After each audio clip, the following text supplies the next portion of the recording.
Да, я работаю в Центре экологических решений, и я сама занимаюсь, вот как меня представили, темой Zero Waste или предотвращения образования отходов. И сейчас я очень много работаю с темой пластика, пластикового загрязнения и курирую там инициативы, которые хотят отказаться от пластика. И вот на прошлой неделе у нас был такой большой зум для школ, которые хотят отказаться от пластика. Такая у нас есть инициатива Plastic Free School, ну, в общем, школа без пластика. Было довольно много школ, там 85 представителей, ну, в Zoom просто легче присоединиться, чем какие-то другие формы, и поэтому я бы хотела с вами тоже поделиться этой концепцией, что такое школа без пластика.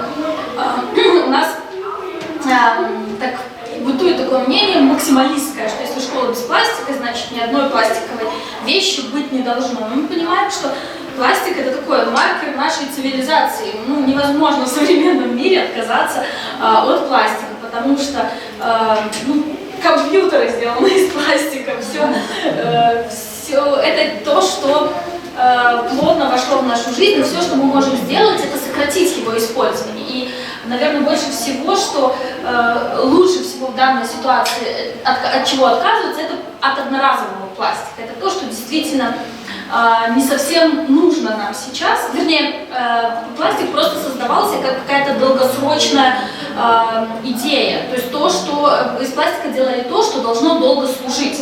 Потому что бумага разлагается, стекло дорогое, а пластик и дешево, и долго служит. Но в итоге мы пришли к тому, что мы начали делать из пластика одноразовую пластиковую посуду. В принципе, то, чем мы пользуемся там, буквально пару минут, а в окружающей среде это остается надолго. То есть такой диссонанс.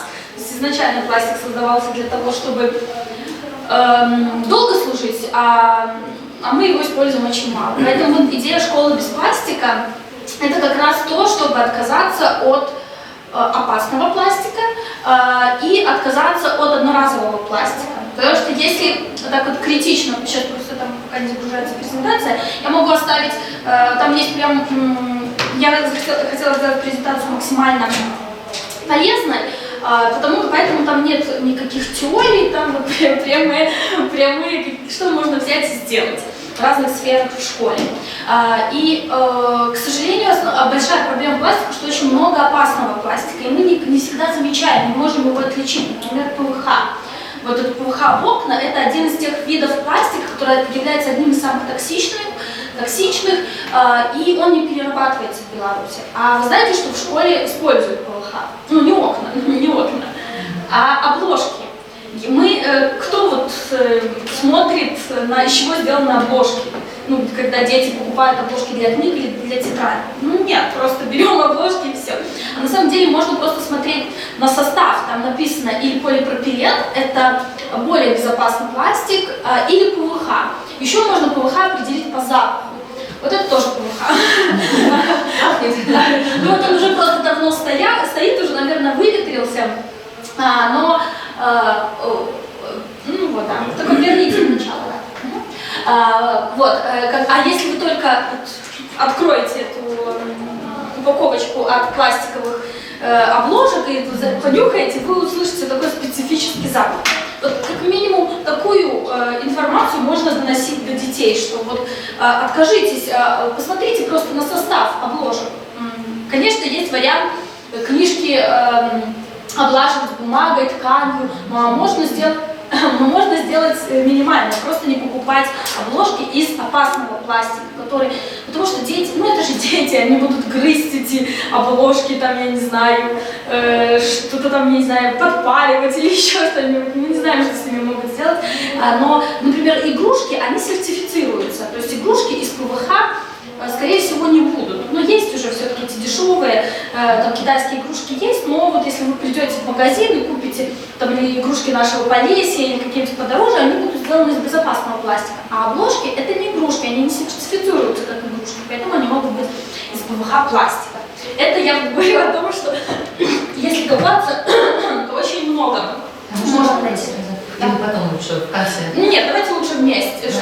Бывают обложки, которые не вредные? Ну, просто дело в том, что пластик, он при длительном использовании, он например, пластик или полипропилен и ПВХ при длительном использовании, у них нарушается полимер, а при длительном использовании они уже начинают распадаться на мономеры. Соответственно, ну если тут есть химики, они, конечно, даже не химики это знают. Вот, и поэтому с длительным использованием даже самый безопасный пластик может стать опасным. А почему? Как бы изначально пластик, он твердый, а для того, чтобы придать ему дополнительные свойства, туда добавляют какие-то присадки, чтобы он стал мягким, чтобы он стал огнеупорным. И вот именно не сам пластик опасен, а именно вот эти дополнительные вещества. Поэтому, ну, есть, если говорить про все пластики, есть более опасные, менее опасные. Например, полипропилен – это самый безопасный пластик. Если вы там, например, покупаете кружки детям вместо одноразовых стаканчиков, то лучше покупать полипропиленовые. Потому что они, конечно, они со временем тоже их нужно менять, но это лучший вариант, чем полистирол, например, или еще хуже ПВХ. Вот. Но если поэтому для того, чтобы понять, с чего начинать, если мы хотим сделать там школу без пластика, и хотя бы стать на путь школы без пластика, нужно сделать такой небольшой аудит, посмотреть, где больше всего образуется пластика. Скорее всего, это будет столовая. Ну, я по своему опыту знаю, и это та сфера, на которую нам, учителям, сложнее влиять, потому что это вот комбинат школьного питания. И это их вотчина, и они формируют тот ассортимент в большей степени, который есть в столовых. Но вот наша такая глобальная идея, как движение школы без пластика, сделать это движение довольно сильным для того, чтобы уже от коллектива школ обращаться в комбинат школьного питания и говорить, что мы хотим, чтобы было больше продуктов перерабатываемой упаковки, или, там, например, вместо пластика была бумага, которую мы потом можем отдать на переработку, или чтобы школы могли закупать в больших объемах, и, например, печенье то же самое, там, детям выдавать не в упаковке, а там несколько штук. Почему еще проблема в том, чтобы все продукты упакованы? Потому что дети хотят, там, например, сейчас печенье. Они там съедят эти 2 печеньки, а все остальные будут валяться в рюкзаке, собирать там, я не знаю, тараганов и все остальное. Поэтому это и отходы, и это неиспользованные ресурсы, поэтому тут много вопросов решается. Но всегда мы упираемся в злую инстанцию, которая почему-то не разрешает нам делать много хороших экологичных вещей. И одна из них – это вот такой камень преткновения, это этот питьевой режим. Почему я хочу сказать, что это камень преткновения? Потому что у нас сейчас в Беларуси есть постановление о уменьшении использования пластика. То есть это постановление правительства, и там много разных сфер, в которых мы уменьшаем. И в общепите, и в торговле, и в том числе там есть школы с точки зрения образовательной функции их. То есть они должны популяризировать идею уменьшения использования пластика. Но при этом в нормативных актах, ну, даже не нормативных, а сам ПИНах, которые относятся к школе, написано, что школа должна организовать питание, ну то есть есть питьевой режим, там есть разные варианты, но вот один из них это в запечатанной бутылке и одноразовые стаканчики, вот прям так написано. Но с другой стороны есть возможность столовой, и там может быть кипяченая вода и многоразовый стаканчик. То есть если есть возможность помыть, то можно организовать и там. Вот. Но это получается такое противоречие. С одной стороны мы отказываемся от одноразовой пластиковой посуды, а с другой стороны нам рекомендуют питьевой режим при помощи пластиковой посуды. То есть у нас много таких, конечно, есть противоречий законодательства, но, например, как это решают, и при этом есть школы, например, если вы знаете, гимназия 19, такая одна из таких экологичных гимназий, которые есть вообще в Беларуси, они используют, у них есть стаканчики, но дети все больше используют свои собственные бутылочки, и они, у них не стоит вот такая вода бутилированная, у них стоят фильтры на водопроводную воду, которая выведена, ну понятно, это при помощи родителей делалось, но зато они не покупают каждый раз воду бутилированную, а просто стоят фильтры на водопроводную воду, и они выведены в коридор. Там у них, по-моему, 3 таких, ну, кроме начальной школы, потому что начальная школа должна быть, я так понимаю, в кабинете, да, питьевой режим организован. А для всей остальной школы у них организован таким образом. И вроде бы никаких проблем нет у детей, ну не у всех, там у процентов 50 есть свои бутылочки, и они вот с этими бутылочками ходят и пьют. Есть, я знаю, в Ашмянском районе школа, которая, ну потому что у них там отдел образования Ашмянского, по-моему, района, там очень у них такая эконастроенная начальница, и она вот прям по всему району разослала, что все мы должны типа отказываться от пластика. То есть такое руководство сверху. И поэтому многие школы там используют стаканчики, на которых написано имя ребенка, и вот они пользуются только своим стаканчиком, и вот не пользуются одноразовой посудой. Но это такая зыбкая сфера, потому что, как с одной стороны, санстанция говорит, что это все на откуп школе, то есть если будет какая-то проблема, то виновные будут наказаны, с другой стороны, никто не запрещает, но если что, накажут. Вот так вот у нас все работает. Поэтому тут чем больше школ, которые в этом заинтересованы, тем больше это сообщество, тем легче влиять на какие-то решения и продвигать интересы каких-то определенных школ, каких-то идей. Поэтому это вот такой один из самых проблемных вопросов, и его нужно прорабатывать, искать поддержку, в том числе у школ, ну, у сообщества школ. Вторая тема — это вот канцелярия, что я говорила. Это, по-моему, это самое простое, что можно сделать в школе от пластика, в школе без пластика, потому что, да, если мы посмотрим все, чем сейчас пользуются и учителя, и дети, там в основном все из пластика. Пластиковые ручки, даже карандаши пластиковые, я просто не понимаю. То есть есть нормальные деревянные карандаши, которые можно нормально погрызть и все остальное, а мы используем пластиковые карандаши и вот. Ну вот, например, там обложки, маркеры, на что можно обратить внимание. Ну, я потом эту презентацию оставлю, я просто не буду на каждом отдельном пункте фокусироваться. Но что можно сделать? Например, можно перед 1 сентября как такую небольшую памятку сделать для родителей, на что вы обращали внимание. То есть и просто делать упор, не то, что мы отказываемся от пластика, то есть не то, что школа там без пластика, хотя это тоже пластик, но просто говорить о том, что ну, давайте позаботимся о здоровье ваших детей. То есть это же самое важное для родителей. Чем меньше пластика, тем меньше каких-то внешних,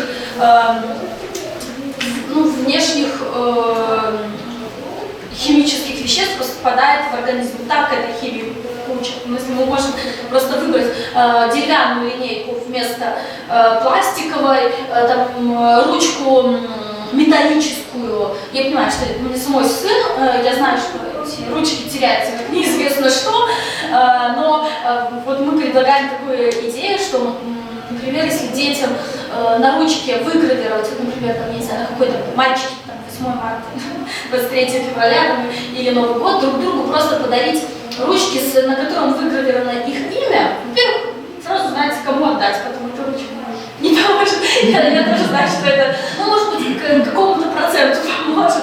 Просто у меня тоже сын постоянно теряет все ручки, но вот у него линейка есть, им там тоже дарили на какой-то праздник, я не знаю, и там на линейке как раз имя написано, вот оно так резное. Да, деревянное, там написано имя, и вот она не потерялась уже 3-й год, как-то она хранится, линейка. Вот, и он там ее и разрисовал, как захотел, такого цветная. Вот, поэтому, ну, не знаю, кому как, но может быть кто-то, кто вот особенно щепетильно относится к своим вещам, особенно если там написано их имя, может быть, вот такая железная ручка дольше проживет, но ее и погрызть приятнее, чем пластиковую. Ну, хотя для зубов, наверное, хуже. Если же грызть металлическая, чем пластиковая. А вот, зато в этих ручках можно заменять стержень, и она вот такая хорошая память будет.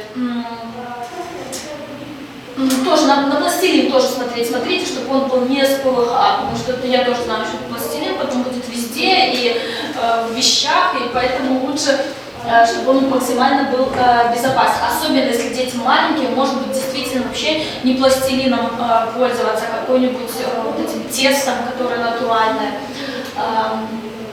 Так, А там на упаковке прям так и написано, что... Надо, не всегда написан состав. У нас большая проблема в том, что у нас нет обязательства по маркировке. То есть должна быть обязательство... Ну, треугольнички, да. Ну, это мы знаем, что... Ну, это да, а с другой стороны, иногда просто пишут... Ну, мы делали исследование игрушек, и мы хотели найти игрушки, которые сделаны из переработанного пластика, и не всегда можно найти, там иногда пишут просто пластмасс. Или что это значит? Ну, в смысле, это какой вид пластика? Это может быть и безопасный вид пластика, а может быть, там, я не знаю, токсичный. Ну, то есть пластмасса, слово пластмасса ни о чем не говорит, кроме того, что оно написано на контейнерах для раздельного сбора. Вот, поэтому про маркировку, да. И есть такое у нас приложение «Зеленая карта», вот, про которое говорили, и там есть маркировка не только пластика, но вот всех добавок. На самом деле иногда мы видим там Е и цифру, и кажется, что это что-то жуткое, страшное, но иногда это просто аскорбиновая кислота или что-то совсем безопасное, поэтому тоже хорошо бы разбираться в этом. Вот это приложение, там очень много полезной информации, если вдруг вам надо что-то выяснить. Про больное место — это столовая. Ну, из того, что я, когда была в школах, обращаю внимание, от чего можно легко на самом деле отказаться, даже без... Я не очень знаю, какие там требования у комбината этого школьного питания, но когда я вижу, что сами школы делают желе и фасуют его в одноразовые стаканчики, ну, какое-то то, на самом деле, что можно, может быть, чего может отказаться можно, или как-то чем-то заменить, или, не знаю, делать какие-то многоразовые вещи, или, ну, не знаю. Ну, просто для меня кажется, что это немножко... Понимаете, почему делается именно одноразовые? Потому что ребенок подошел в буфет, купил и пошел.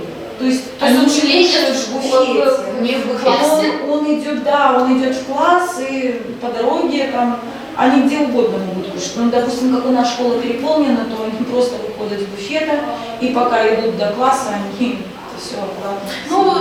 Ну да, тут понятно, что много сопряженных проблем, что где-то есть недостаточно места, где-то дети питаются в 3-4 смены, поэтому, ну, не знаю, какой здесь, конечно, можно хоть вариант найти, но может быть что-то из...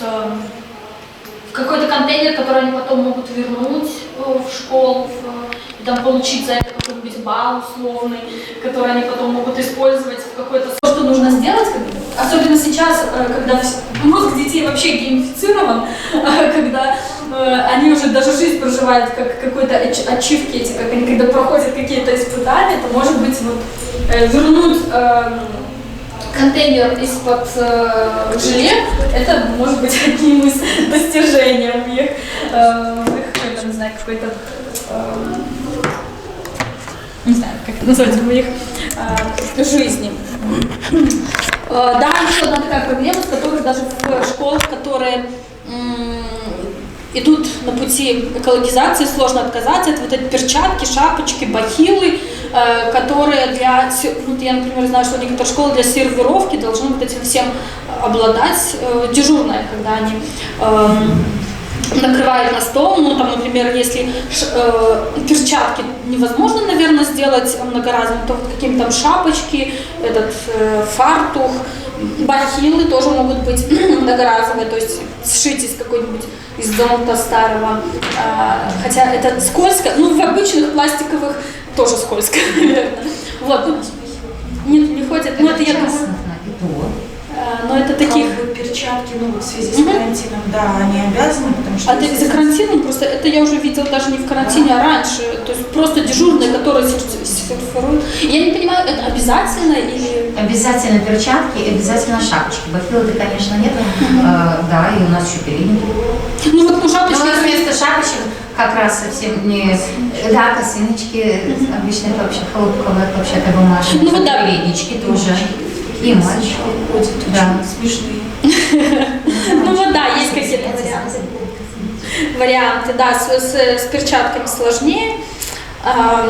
Ну, вот, ну, какие-то такие варианты, да. Но то, что сделать можно, мне кажется, проще, это какие-то общественные мероприятия, что можно сделать для того, чтобы на акциях, конкурсах отказаться от пластика.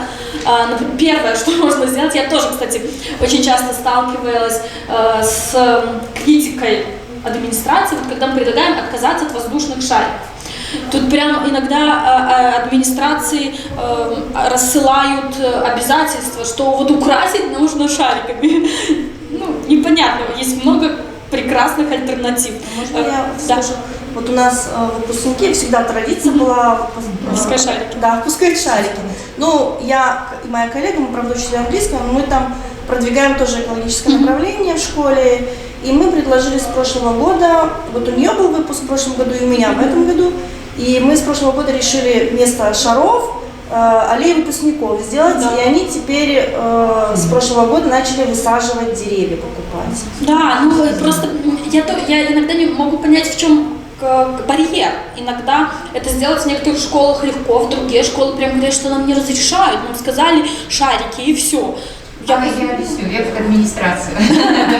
Но я администрация, которая очень за экологию ратует, и я как раз из тех, которые запрещают. Не запрещают, а просто просят. Да, есть что давайте не надо, мне птичек жалко, особенно эти шарики, которые вверх взлетают. Но ведь шарики купить дешевле и красивее, чем ту же самую тую. Она зрелищнее. А это, да, это привычка, это шаблон, к которому мы привыкли. Мы только меняем цвет шариков, их формы, и нам кажется, я уже говорила, хотя бы голубей выпустите.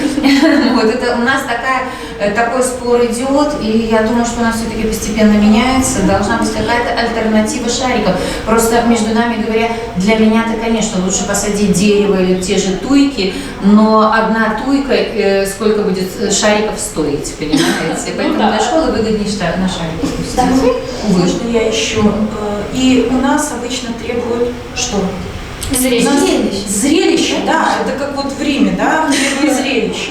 И что зрелищнее? Вот это вот посадка туи, хотя это вообще классная идея, мне нравится. У меня тоже дочь заканчивала в прошлом году или позапрошлом, и вот они тоже сажали, но при этом, при всем, на какой-то там, в начале мая там какой-то праздник, выпускали, значит, красные, там, белые, еще какие-то шары. Может, в этом году не выпустили. Потом, значит, на праздник, на линейку выпускаем шары. Это же зрелищно. Вот все небо в шарах, это зрелищно. Но, с другой стороны, что мы можем делать? Вот, допустим, как началка, то мы можем детям каждый раз говорить, что бедные птички. Да, сделайте, а потом чувство жалеете птичек. И вот когда ты 4 года будешь говорить «бедные птички», они придут в старшую школу, там взрослые, ну, учителя уже тоже будут говорить «бедные птички», все, они к 11 классу, они лучше пойдут тую сажать. Да, при том, что даже вот прошлый год, по-моему, не помню, позапрошлый, даже Министерство природных ресурсов выпускало новость, не надо выпускать шарики, потому что, но Министерство природных ресурсов в большей степени, конечно, за животный мир беспокоится, а я вот, в том числе, в том числе, что часто пластиковые шарики, они тоже сделаны из ПВХ, а мы их сунем в рот, извините меня, надуваем эти шарики, то есть это все как бы далеко от здорового и экологичного, потому что не все понимают, что то, что экологично, это и для здоровья хорошо, не все видят эту связь между экологией и нашим здоровьем, поэтому если не работает фактор «защитим природу», то пускай работает фактор, что это для нас более здоровое. Про альтернативы, что может быть? Понятно, что есть вот эти бумажные, но это еще хуже на самом деле, потому что, знаете, такие бумажные фонарики, которые отпускают, но это еще и причина пожаров, потому что они могут, когда там где-то зацепиться за дерево, то есть они, конечно, говорят, что они противопожарные, но вот эта вот бумажная часть, она пропитана как раз веществом, которое не позволяет ему загореться. А это тоже антиперен, это тоже опасные химические вещества, попадая в окружающую среду, еще непонятно, что хуже, этот шарик или эти фонарики. Поэтому, ну, я не знаю, может быть, зрелищно было бы стену выпускников сделать, где выпускники, там, я не знаю, все есть. Мне кажется, уже ничего возможно не придумать, уже все придумать. Внести инициативу. Вот мы уже оформляем к Новому году, что эти гирлянды, все светится, красиво. Но пусть бы так было и на выпускной, такие же какие-нибудь гирлянды, то, что светится вот вместо шарика. Они многоразовые, из года в год. Да. Главное, год зрелищно.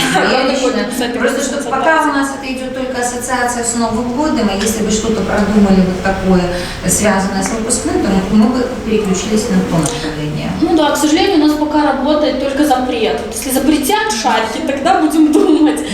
Поэтому... Это, знаете, что это надо менять, может быть, даже в школах и за. Но это менять надо те, кто сидит чуть выше. Ну просто они не очень хотят заморачиваться. Вот у Вот нас шарики на есть. открытии школы, да, в прошлом году, они ж толпами там ездили, как это вот, как школа будет выглядеть, что вы будете говорить, как будут выстраивать детей этих первоклассников там, значит, как вы пойдете, каким, ну, Вот это все самое как главное. обычно, да. И у них же клише вот здесь вот, Да. они же какие-то кубические, они вот, у них нет Да, к сразу сожалению, кругов. да. Ну, не у всех, я так скажу, не у всех, но им надо вот шарики, флажки, там еще что-то, и все. Ну да, надо какие-то стандарты, под которые Они нужно уже строить. по мозгам. Да, они, у них шаблон нашлось абсолютно. Ну, Но надеюсь, с ними что- ничего не сделаешь, они хорошо сидят. может сделать. Может быть, даже имеет смысл просто пустить какое-то такое движение. Да, вот я и говорю, По поэтому школа без школам пластика. игровое движение, в котором, ну, даже вот учителя, которые на это кемпе, они могут задвинуть, правда? А мне кажется, что мы как-то не доверяем детям, что они сами должны могут быть. придумать, но то ты задаешь критерии, что это повинно быть экологично и там не шкодно для птушек, для здоров'я еще. І я не придумаю клепі, чи ми зараз ось Да, это может быть такой типа Знаете, кто-то должен быть зажигалочкой. Вот зажечь, а дети не подхватят. Но кто-то должен быть зажигалочкой.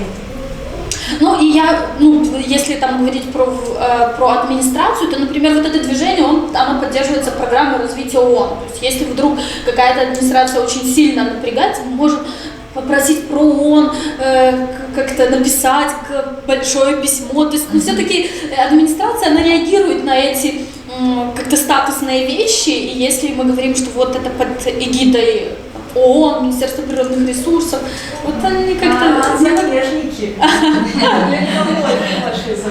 Ну, мне кажется, про ООН не воспринимается, ну, хотя теперь уже все воспринимается, но раньше это не воспринималось, потому что про ООН очень много денег в Беларусь приносят, они очень много проектов с различными министерствами, поэтому, как бы, может быть, еще про ООН такая прогосударственная организация, я бы сказала. Еще Вот. воспринимаем. Да, ну, Еще да. блин, я не знаю, как сейчас уже все не воспринимается, но вот предыдущее время все еще работало. Вот, поэтому и у меня тоже одна из этих идей, что нужно вот это движение «Школа без пластика» сделать достаточно сильным актором, что там много школ, многие из них там какие-то, не знаю, я так понимаю, что в школе этот рейтинг очень важен, много рейтинговых школ занимаются этим, и остальные для того, чтобы, как бы, в том числе, чтобы школа без пластика была полезна для этого рейтинговой системы. Когда их много, тогда это может быть. Я просто в школе работала только когда, ну не работала, а проходила практику, когда была в университете, и это было довольно такое лайтовое, потому что мне можно было занятия по экологии, по биоэтике проводить, а не по программе, поэтому я не могу немножко представить себя на вашем месте, но... Там рейтинги совсем другое входят. Ну вот, поэтому, я не знаю, как это работает, как можно туда встроить в этот рейтинг. Ну вот, например, у нас есть программа водная, по воде, у них там, я так поняла, есть в рейтингах важность, чтобы писала пресса про школу. Ну вот, например, если написать, что мы школа без пластика, очень любят это СМИ, и если мы уже написали школа без пластики, то администрации сложно сказать, типа, что выпускайте шарики. Ну, смотрите, там Советская Беларусь. Ну, рейтинг, опять же, может быть, если вы, допустим, предложите какую-то инициативу какого-то конкурса в связи с этим и предложите нам поучаствовать, например, школам в этом конкурсе, и мы будем участвовать с радостью, да, уже за участие, уже какой-то там плюсик, а если еще кто-то ж там победит, вот это уже пойдет в рейтинг. Да, я знаю, что про это конкурсная система. Да, и мы как раз вместе с ПРООНом хотим учредить эту премию «Школа без пластика». Но вот когда это начнется, еще пока сложно сказать, потому что как бы идея в том, чтобы в какой-то промежуток времени школа реализовала какие-то мероприятия, а потом самая лучшая школа, ну, там, в разных номинациях, была определена как победитель и, в общем, и получит возможность. Школа, у которой стоят фильтры, будет уже впереди. Ну вот, мы, кстати, говорили про эту гимназию 19, что она должна идти вне конкурса, потому что они слишком много уже всего сделали. Они будут в жюри.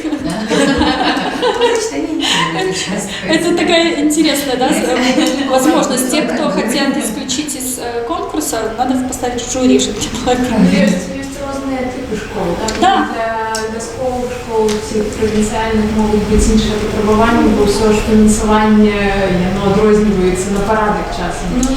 Ну просто надо, чтобы были мероприятия, которые не только зависят от финансовой обеспеченности. Бутылечки, коли батьки больше заможные, то бутылечки это больше просто, чем у сельской школе, да, поэтому никто не будет там 2 рубля в эту бутылочку инвестировать, бо это незразумело.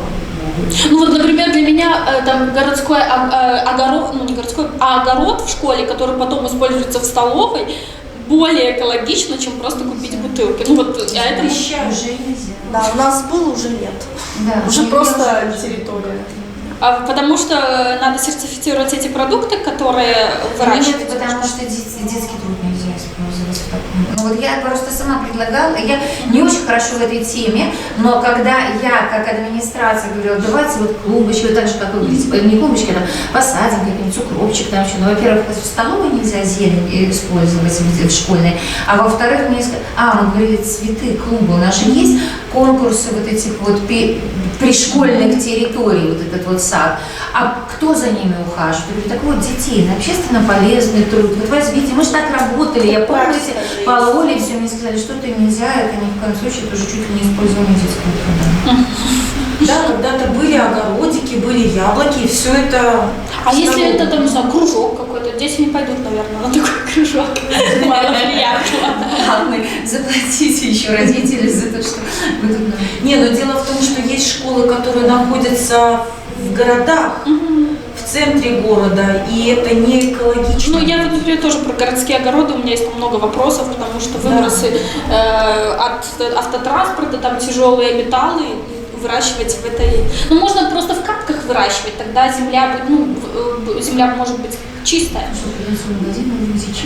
Не, ну я знаю, что дело в том, что вот в началке у нас, там, по 2-3 класса на кабинете, и вот недавно рассказывали, весной делали дети эксперимент, значит, в баночки засунули луковички. Короче говоря, они просидели луковички неделю, другой класс всем грыз. Да, вот это По программе было это выращивание растений. Да, у меня тоже тюльпан посадил. вот, поэтому это надо что-то думать. Да, я, к сожалению, да, многих препонов есть, и я не всегда про них, например, знаю, раздавая тут свои советы. Поэтому, поэтому это надо, чтобы был какой-то двухсторонний процесс. Я просто, типа, как в моей голове это было бы прекрасно выглядело, но не всегда это может быть применимо. Или, может быть, это не применимо в данный момент. Может быть, это мероприятие на будущее. Может, это то, что нужно проработать. Тоже, не знаю, например, не использовать бутилированную воду на мероприятиях, там, если у нас какая-то защита работ. Хотя я тоже сталкивалась огромное количество раз, например, на защите диссертации, прям прописано, что должны быть пластиковые стаканы и бутилированная вода. На экзамен. Почему? А у нас кувшины стеклянные на экзаменах с водой. вдоль. Вот, ну как бы такой вариант. Все стаканчики все равно. Ну и пластиковый стаканчик. Что за любовь? Вот и раньше возникал вопрос, прям экология моя одна из любимых тем, и я первая уже много лет назад среди своих знакомых со своим пакетиком ходила в магазин и убеждала всех кассиров, что мне, когда они говорили, ну это же бесплатно, вот, что я думаю о природе, и когда я водичку там дома там с лимончиком с берем сделаю, и в одну и ту же, извините, бутылочку беру, ношу, и эта бутылочка у меня довольно долго, пока я не сменю. Но в тех же школах требуют сдавать не только макулатуру, но и эти бутылки. То есть фактически нас принуждают к тому, чтобы мы больше брали этих бутылок, чтобы у нас их было больше, чтобы мы их больше сдавали. Ну вот, да, я со своей одной этой бутылочкой, конечно, не выиграю. Я тоже, вот, например, учителя, которые работают с нами по экологическим вопросам, то есть получается, чем больше вы сдадите в вторсырья, тем менее вы экологичный, потому что, ну это как какая-то, помните, сказка была, там надо было, какой-то там искал жену своему сыну, нужно было принести мусор. И выбрал в итоге ту жену, которая меньше всего мусора принесла. Значит, у нее чисто просто дома. Так это...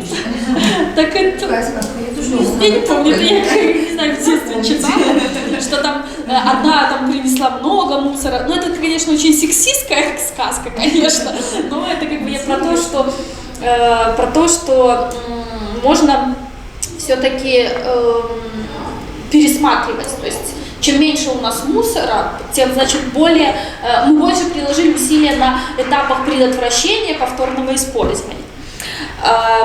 Учебный процесс тоже то, что можно, в принципе, делать без руководства администрации, например. Какие-то лекции, классные часы. Я понимаю, что это все прописано в планах, что это должно быть, но возможно, это можно как-то корректировать. Учителя английского языка могут вот у нас просто в гимназии за школу без пластика ответственна учитель тоже английского языка, и она вот использует разные там фильмы про загрязнение мирового океана пластиком, вот именно и вы тоже используете? Да, я просто хотела добавить, мы организуем 2 международные акции, которые проходят. Это Anna Tree Planting Day, когда мы, там, дети собирают денежку, мы сажаем деревья торжественно во дворе.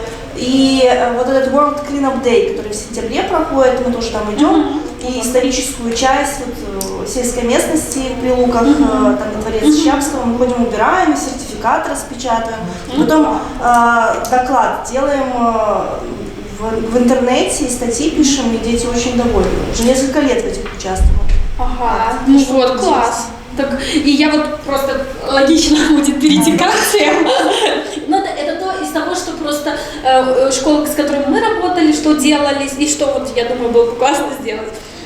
Вот это очень такая актуальная тема, особенно для школ, которые там в районах, где может быть более возрастное население или на кого еще сложнее повлиять. Это вот эта большая проблема, эти пластиковые цветы, это примерно как шарики, только тут мы работаем с молодым поколением, которое легко как-то может трансформироваться, а вот пластиковые цветы это вот с постарше людьми, которые уже решили, что это красиво.